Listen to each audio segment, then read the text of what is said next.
বিশ্ব সংবাদে আপনাদের স্বাগত। শুরুতেই সংবাদ শিরোনাম, পরে বিস্তারিত।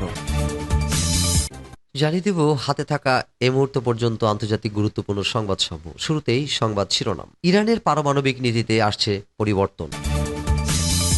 এবার জানিয়ে দেব নতুন হুমকি নিয়ে হাজির হুতি।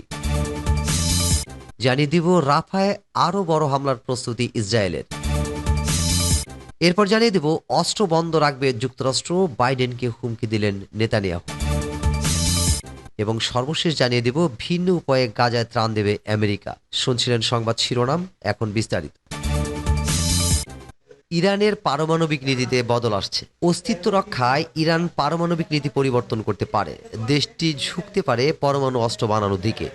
ইরানের সর্বোচ্চ নেতা আয়াতুল্লাহ আলী খামেনির উপদেষ্টা কামাল খারাজি একথা জানিয়েছেন। ইরানের স্টুডেন্ট নিউজ নেটওয়ার্কে তিনি জানান, তাদের পারমাণবিক বোমা তৈরির কোনো সিদ্ধান্ত নেই, কিন্তু ইরানের অস্তিত্ব হুমকির মুখে পড়লে সামরিক মতবাদ পরিবর্তন করা ছাড়া তাদের কোনো উপায় থাকবে না। গত 1 এপ্রিল সিরিয়ার রাজধানী দামেস্কে ইসরায়েলের বিমান হামলায় ইরানের এক ঊর্ধ্বতন জেনারেল নিহত হওয়ার পর ঘটনা প্রবাহ বিপজ্জনক দিকে মোড় নিয়েছিল। দুই দেশই নিজেদের মাটি থেকে সরাসরি একে অপরের ভূখণ্ডে পাল্টাপাল্টি হামলা করে। সে সময় ইরানের বিপ্লবী গার্ড কোরের এক ঊর্ধ্বতন কর্মকর্তা এও বলেছিলেন যে ইসরায়েলের হুমকির কারণে ইরানকে পারমাণবিক মতবাদ পরিবর্তন করতে হতে পারে। খামেনির উপদেষ্টা খারজি 2022 সালে বলেছিলেন, ইরান প্রযুক্তিগতভাবে পারমাণবিক বোমা তৈরি করতে সক্ষম, তবে বোমা তৈরি করবে কিনা সে সিদ্ধান্ত এখনো নেয়নি।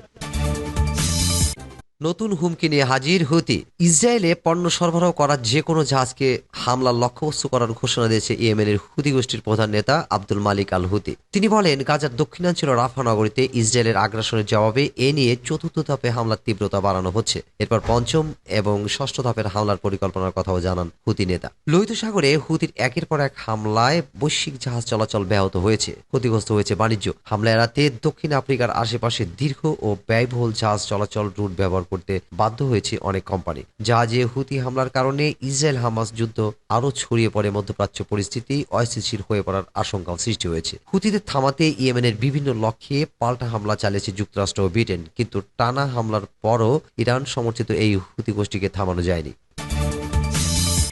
রাফায় আরও বড় হামলার প্রস্তুতি ইসরায়েলের।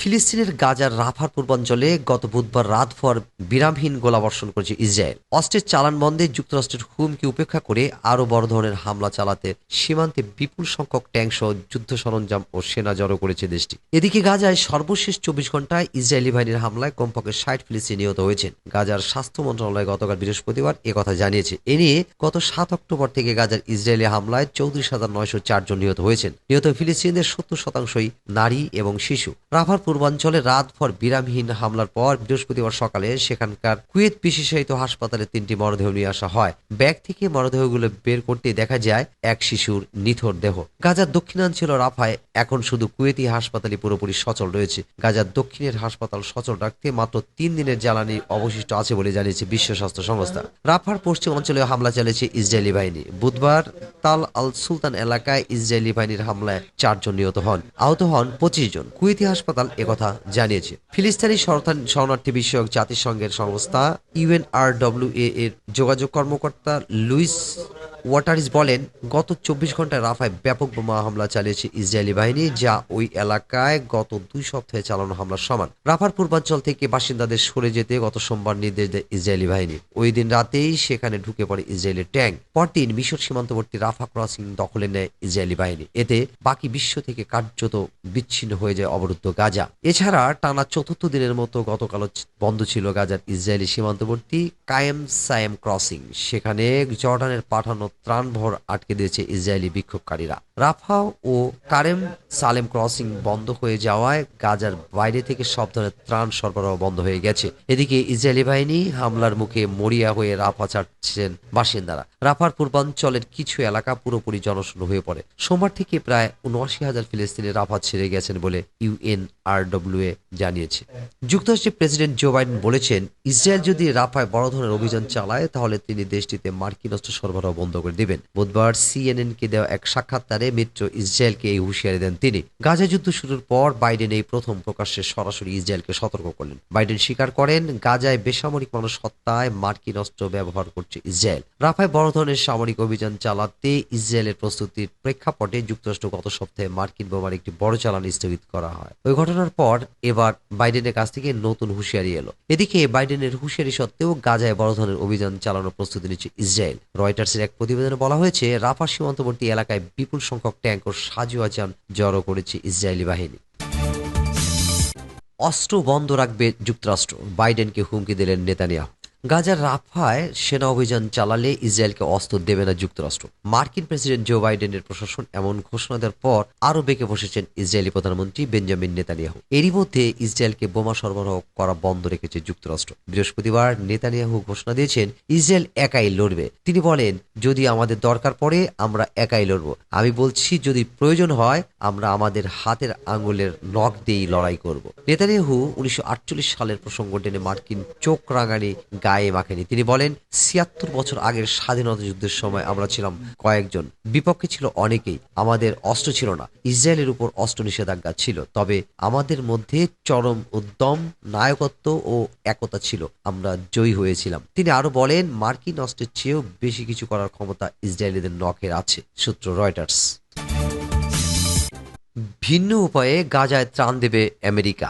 সমুদ্রপথে গাজায় ত্রাণ সরবরাহ নিশ্চিত করতে অস্থায়ী জেটি নির্মাণের ঘোষণা দিয়েছিল যুক্তরাষ্ট্র। সেই জেটি নির্মাণের কাজ সমাপ্ত হয়েছে বলে জানিয়েছে মার্কিন প্রতিরক্ষা বিভাগ, পেন্টাগন। তবে আবহাওয়ার জটিল পরিস্থিতির কারণে এখনো সেই জেটির কার্যক্রম চালু করা সম্ভব হয়নি। ফিলিস্তিনি সংবাদ মাধ্যম আল কুদস নিউজের প্রতিবেদন থেকে এ তথ্য জানা গেছে। পেন্টাগনের deputy press secretary Sabrina Singh বুধবার এক সংবাদ সম্মেলনে বলেছেন, বুধবার পর্যন্ত জয়েন্ট লজিস্টিক্স ওভার দ্য শোরের দুটি অংশ ভাসমান পিয়ার ও ভূমি থেকে সাগরে যাওয়া বর্ধিত অংশের পিয়ারের সম্পূর্ণ কাজ শেষ হয়েছে এবং তা ব্যবহারের উপযোগী হয়ে উঠেছে। সাবরিনা সিং আরো বলেন, প্রচন্ড বাতাস ও সমুদ্রের তীব্র জোয়ারের পূর্বাভাস আছে। এ কারণে যা জয়েন্ট লজিস্টিক্স ওভার দ্য শোর এর দুটি অংশকে সরিয়ে যথাস্থানে স্থাপন করার ক্ষেত্রে অনিরাপদ পরিস্থিতির সৃষ্টি হয়েছে। তাই এটির নির্মাণে জড়িত সামরিক জাহাজগুলো এখনো ইসরায়েলের আজদুদ বন্দরে অবস্থান করছে। এর আগে মার্চের শুরুতে এই জেটি নির্মাণের ঘোষণা দেয় যুক্তরাষ্ট্র। এই জেটি বা অস্থায়ী বন্দরের সাহায্যে মানবিক সহায়তার বিভিন্ন প্রয়োজনীয় দ্রব্য,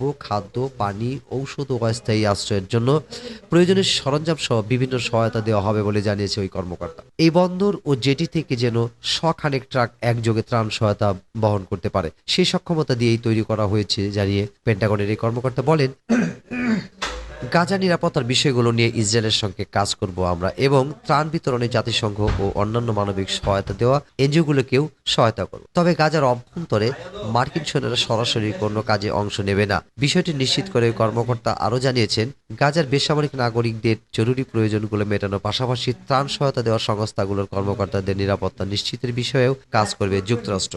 হামাস যুদ্ধবিরতির শর্তে রাজি হচ্ছে না ইঙ্গিত দিয়ে মার্কিন এই কর্মকর্তা আরও বলেছেন, যুদ্ধবিরতি অর্জনের পথ পরিষ্কার। হামাস যদি তাদের হাতের নাজুক অবস্থায় থাকা নারী, বৃদ্ধ, অসুস্থ জিম্মিদের তালিকা প্রকাশ করত, তবে এতক্ষণে অন্তত 6 সপ্তাহের একটি যুদ্ধবিরতি হয়ে যেত।